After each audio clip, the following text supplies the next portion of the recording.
jepe më të çmuarën për më të çmuarin.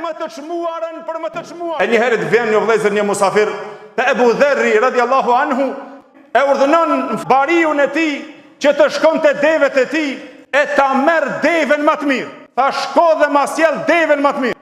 Kur shkoi ky bariu, e po që devja më e mirë ishte mashkulli që gjindej aty.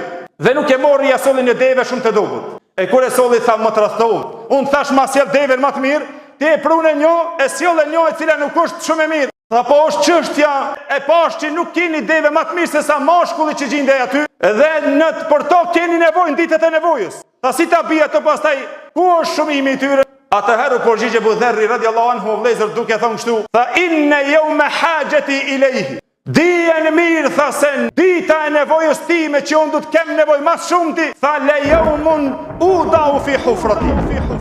Tha dita e nevojës time më e madhja për to, tha është dita kur do të vendosem në vorrin tënd. Nuk ka ditë mas shumë ti që unë kam nevojë që të më gjendet më shumë se në ditën kur do të vendosem në varr.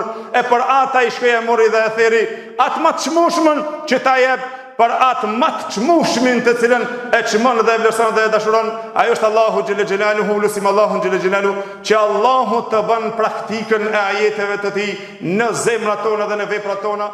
Wa aqulu qawli hadha astaghfirullahi li wa lakum wa aqimus salam.